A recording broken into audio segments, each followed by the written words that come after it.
I'm John Hupalo of Invite Education. Welcome to My College Corner. My College Corner devotes a lot of time to college savings because it is one of the critical parts of the solution to the student loan debt problem. We firmly believe that saving a dollar today is way better than borrowing one tomorrow. May is a particular focus for college savings because of May 29th, 529 Day.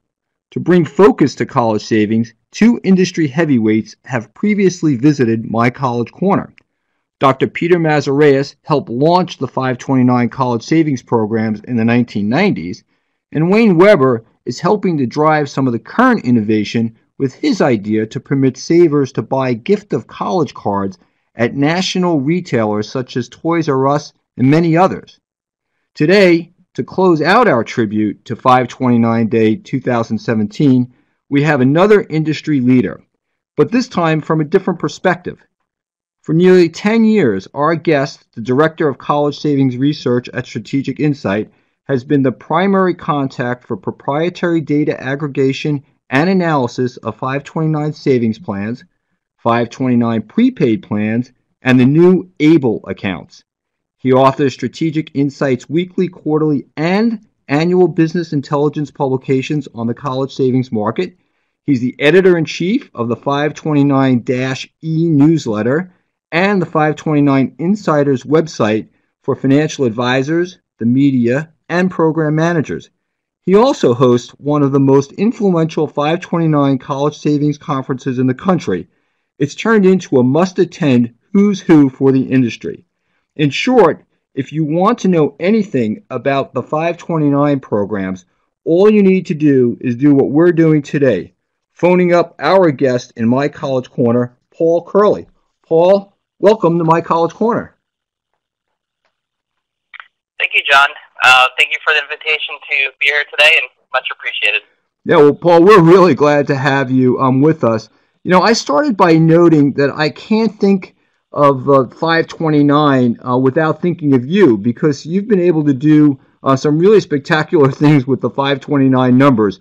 You post on Twitter just about every morning and every evening at 529. What was the inspiration behind your 529 AM PM updates on social media? Great question, John. It really gives us an opportunity twice a day to really help to expand the awareness and understanding of 529 college savings plans. One of the issues of the 2 days perhaps has been the awareness and understanding of the importance to save for college, and this gives us that opportunity in the morning for those morning birds, and in the afternoon as well. Well, Paul, I think it's absolutely terrific, and the reason I really wanted to start with this particular topic is that, frankly, I'm a little surprised that an industry that's trying to reach early college savers, and today that's arguably the millennials primarily, but the industry to me doesn't seem to have as actively engaged social media program as one might expect. Am I wrong about that? Are they actively engaged and I'm just not seeing it? I think you're right. It is an industry that just hasn't been engaged nearly enough on the social media side, and but to that extent, I think sometimes social media has gone in a certain direction, a little bit too generic. I try to bring back the social piece to social media, and as part of it, makes social media social again. But to that extent, I have I've been helping out others in the industry, as you are, to make it more social in the social media, whether it be a Pinterest page or Instagram or all the other social media wires. It's a very low lift effort that is required. Great entry point, and again, it's always fun to see and hear to help out so many families save for college.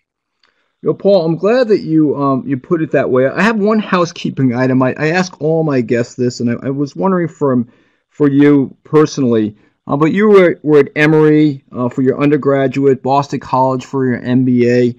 Did you need student loans to get through college? Definitely did. For myself, graduated with probably just over over 1,000 in student loans from Emory in 2001. Back then it was, I think my first years were maybe only $28,000 a year. In that last year, I thought it was just out of line. That was 32,000. At this point, it's well north of um, 60,000 probably, and so it's definitely did take some loans. I think for Boston College, that was my evening MBA, slightly different structure where we're able to take classes per semester, and between the corporate support and myself, I was able to graduate without loans. But I think that mid career transition type of folks sometimes are not covered nearly as much in the media, especially today where things change. The industry changes very rapidly, so there's the focus on undergrad, but graduate work as well. Yeah, no question. And I'm sorry, Paul, but the connection wasn't great. How much did you say that you graduated with total loans when you started repaying them? For undergraduate, 34,000. Not too much. In comparison, my wife did graduate with just over 80,000. So together we were able to participate in both of them slowly but surely. One step at a time. On making the adjustments that were needed, but all too much. People don't save enough to pay for college, and in the backside, there's the repayment factor as well that is impacting so many families today. Well, Paul, I really appreciate you sharing that with us, because I too had student loans, and most of the guests on the program have had student loans as well. And you talked earlier about really wanting to help families understand this process much better. And I think that personally, and maybe for you as well, some of my passion for this topic comes around my own personal experience and understanding how confused some of the other folks are who don't have the professional experience that you and I have, but we still needed loans. And it's just, did you find that part of your personal experience is driving some of your professional interest here? I definitely agree. For 529s, there's that connection with helping people, accomplish real goals and solve real issues. Before covering 529s and college financial planning, I covered more institutional products that didn't really have a family tie into the product, so it was of less interest. For me, just generally, I guess hate is a strong word, but not liking student loans, definitely makes me feel really good about waking up every day, helping families to see the bigger picture of saving, paying and repaying it as efficiently as possible, and moving on to the next step in their life. So it is definitely a part of my path and drive to help so many families. Just move away from the student loan debt that holds them down to that's holding them down from trying to reach their dreams and goals in life. Yeah, and as I said, when I talked to Peter and to Wayne, Peter Mazareas and Wayne Weber and others, just about what drives them, there's this personal part of it. But what you've done so nicely is carve out a really interesting role for yourself and for strategic insight in the business. And there are many different roles that to be played, but you've really seemed to come at it from the perspective of not only helping families, but helping families by helping the industry. By creating opportunities for the industry to share ideas. And one of the best places that I think it happens is the annual conference. And I'll give you a great chance to plug the conference. What are your goals for the conference each year, this year? What are you expecting this September coming up? Yeah, and thank you for asking that. I find that for the 529 conference, and its label of college financial planning, creating growth through collaboration, I find that in working with so many different parts of the industry that, someone on one side of the industry may have a solution to something, and on the other side of the industry there's a need, and there's just these gaps of information. All too often as a big industry, different parts aren't working well enough together, and just having the conversation all in the same room, really helps the entire industry as a whole, block and tackle and work through issues together side by side. That first level is just being in the room. Just sort of like having the forum to have the conversation to block and tackle these key issues. Because a lot of the people they see the world a certain way, and when they surround themselves around certain people, they don't see the other side of the coin, and so the goal is to have provide the forum to have the conversations to help more families to save, pay, and repay efficiently. So that has been a great forum to do that. So it's been a great honor in terms of just getting the industry together, getting the discussion going, seeing where the bottlenecks are, and seeing where the opportunities for growth are as well. So. Well, and I think you hit the nail on the head with regard to collaboration. There does need to be a lot of collaboration, and two other ways that you're fostering that collaboration by sharing information through the publications that you're putting out. Can you tell us a little bit about DASH, please? Sure. The 529 DASH was actually started from the 529 conference. The feedback that we heard, time and time again was this notion of awareness and understanding of college financial planning. And part of that happening at the same time as student loan debt levels were hitting the new all-time levels. To the extent that between us and a lot of the other major publications, just trying to raise the prioritization of the need to do college financial planning. The publication itself is really geared towards advisors, other microphones, the accountants, the estate planners, but also those heads of households that are trying to do the planning themselves. And it's really like how do we how do we get the education needed, like into the hands needed to get them to make the next step. All too often they want to, they're just being held back and are not taking the jump. So to the extent that we can kind of simplify the message and make it easy for them, then all the better. Simplification is really necessary here, and I'll tell you, I was up on the 529 Insider site not long ago, and I was struck by an infographic with the title, "Time to Share the College Savings Secret." And then I saw a startling statistic from Edward Jones that said 3/4 of investors still don't know what a 529 program is.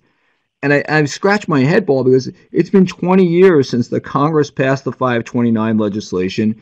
I bet the industry has spent more than $1 billion in hard marketing costs to help educate families about 529 programs. And we're still talking about the secret of college savings, and you're trying to help families identify why this is such a great program.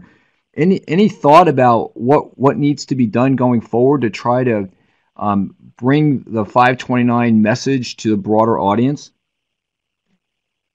Well, I think the efforts that you're doing with the podcast right now is a great initiative, and the social media efforts that we pointed out as well, where perhaps we have to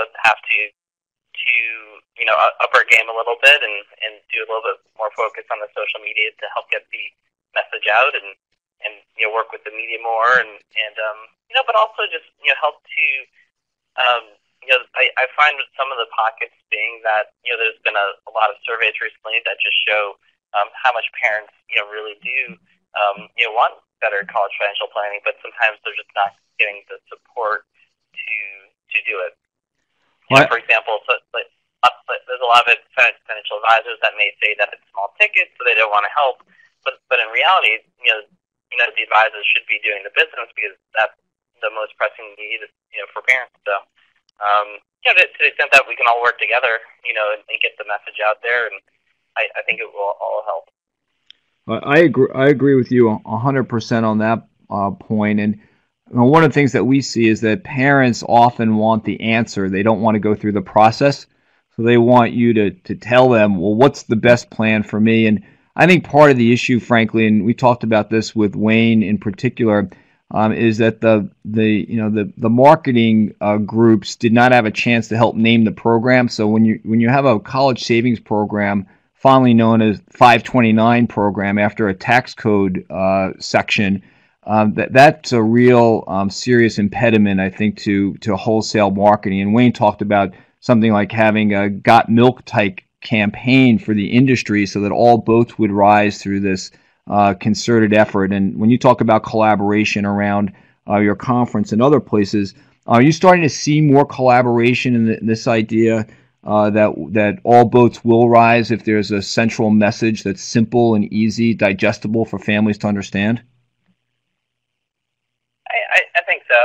I think that the this industry is working more with other industry groups, and sometimes those industry groups were previously overlooked. But one of our sessions at the conference, for example, brings in all the different um, you know leaders from all the different groups and gets them on the same page to really say, have them all come together and say, like, where do we need to go? The collaboration is growing. I think there's still a lot of great work for us to do. Especially as the student loan debt continues to grow. But to the extent that we can all work together, I think it's happening. I think to the extent that we can continue to do the outreach and it'll get there. But to the extent that it's much more steps in the direction, and if we can find ways to accelerate that goal, I think it'll all help everyone. You were quoted not all that long ago in a CNBC story where you said that the average account balance for 16 to 17-year-olds was now, I think it was a hair under $30,000 saved. I guess sort of aspirationally, do you think that there could be a point where 529 savings for families could cover at least the cost of tuition at a public school? Right now, at $30,000, it's probably a year and a half, or maybe 2 years at some schools. But are we moving in the right direction on this? I think we are. I think there's probably two bullet points that I would point to that. First, there's just so much money for the end goal of college financial planning currently saved in cash that cash and other bank products that aren't really returning any money. So there's that the returns that they are getting is being taxed, and it's just generally speaking isn't the right vehicle. To the extent that people can even just make that adjustment of saving in the right vehicle, in a 529 instead of cash, that the investment gains in tax deferred and tax exempt distribution could help help the overall amount being saved for college grow. One thing that I have seen in our annual survey of consumers is that more and more parents are being using 401ks to save for college and using more and more retirement products to save for college.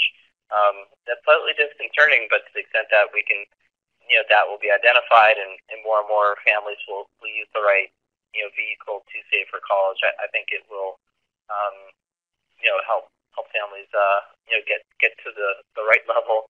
I think it's baby steps. I think that having families save and save efficiently will help go to the right level. That being said, there is quite a gap between that 30,000 and the full price of college. I see that as being, some people speak to that as a generational transition. So maybe this generation that's planned with debt and the rise of millennials and the concept of side hustles that I mentioned in the Insider's article. But to the extent that the lessons learned of what not to do, this generation will be passed down to the next, and perhaps the next generation will be more apt to save for college as opposed to just take out 401k loans and use cash and things like that. So I ultimately think we'll get there together, but in the meantime we do have a pretty far way to go. And I'm surprised actually. I hadn't seen much of this data around sort of movement toward using retirement products for college. But do you think that has something to do with that prevailing myth out there that if I save for college, I'm going to be hurt in the financial aid process, or is there something else underlying this? I think that there's probably parents seeing that they're getting the match on the 401k side, and not the 529 side. That could be one piece. The other piece could be the the concept that you can borrow for college but not for retirement. But ultimately, I think that I think perhaps there's just so much volatility in the overall market that parents that's where the most money is being saved right now for parents, and the savings rate isn't high enough. So perhaps that's just they're just reactively using 401ks as opposed to proactively trying to achieve their goals. But time will tell. Yeah. But I think that that there's that educational component that we all need to do to make sure that parents know that it's much better to save for college as opposed to borrowing. And I think one of the messages that we've been trying to talk about since the book was published, and we've been doing a lot of radio and podcasts and the like, is that families really need to think about what their plan is to pay for college generally, how much savings, and we always say, realistically, how much do you have? Not how much do you want to have or do you think you're going to have. Like when it's 12th grade and it's time to pay, how much do you have? And do this a little in advance so that you're not getting stuck with an acceptance letter and then a financial aid package that doesn't actually help you. And now all of a sudden you're dipping into your retirement, or you're finding ways to stretch to have your child go to that college of their dreams, which your family might not actually be able to afford and could put you in a huge hole going forward. So clearly saving is better than borrowing. And I think you and I would agree on the point that to the extent that families look at it more holistically and understand that they have options, and the sooner they start to save, the better it will be, that they'll be in the best place possible when it's time to actually write those checks, figure out how much debt you have to take on, and move to college. Yep, I definitely agree. It's there's definitely a couple different issues that are happening right now, and I think you just mentioned a number of them. So thank you. Yeah, well, Paul, as I set up the real question here, which I want to ask you, and we're unfortunately already moving along on the time. It goes so quickly, but I wanted to get your take just on the now change in administration, this whole question around whether or not there'll be a tax bill, and this goes to the point about the confusion and the myth about saving, and some folks think it's a bad idea, but I understand one of the legislative priorities that's being tossed around is this idea of actually removing 529 savings from the equation to figure out when families are eligible for financial aid. What are some of the priorities that you're hearing from the industry? What would they like to accomplish if it's possible to get something from either regulatory relief or something through a tax bill? Or I guess the general question, what's going on in Washington that could help savers in the future? Right.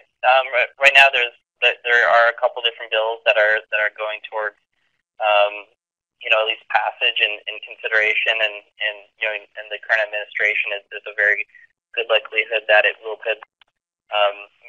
Currently there's a couple different components, but I think one is the ability to roll over at least some of the unused 529 assets from a 529 plan to a Roth IRA account. In that case, it's like if the 529 money is not used for college, it can be used for Roth. Another component is being able to roll the money over from 529 to over to ABLE accounts, and that's for particular families as certain disabilities do develop slightly later in a child's life.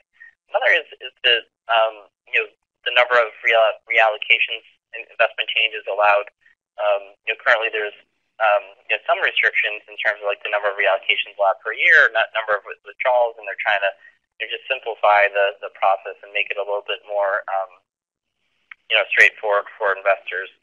And there's also a smaller component that starts to get some incentives for employers to offer 529 plans. In the current administration, there is some purview of the employer channel, and just some prioritization for what can be done within the employer channel. So that's another important component. I'm sure there's other ones that I am forgetting off the top of my head, but those are the top key features. Well, that's quite a list, and if we can get some of that, whatever little bit we can get, I guess is the way to think about it, and help savers and make it less confusing and more transparent. That'll be good for the industry. But Paul, I can't thank you enough for taking your time this afternoon to join me on My College Corner. And we really do appreciate your great effort and look forward to seeing you soon. Sounds great. Thank you so much, John. Thank you, Paul. Well, that was Paul Curley, Director of College Savings Research at Strategic Insight. You can follow Paul at Paul Curley BC on Twitter. And Paul is one of the most respected voices in college savings, as you heard right there. He really knows all that's going on, and we were very, very fortunate to grab some of his time today. Also want to thank you for taking some of your time to spend with us in My College Corner. Please send ideas for a show or your questions or comments to podcast@inviteeducation.com. And until next time, remember, saving $1 today is better than borrowing one tomorrow.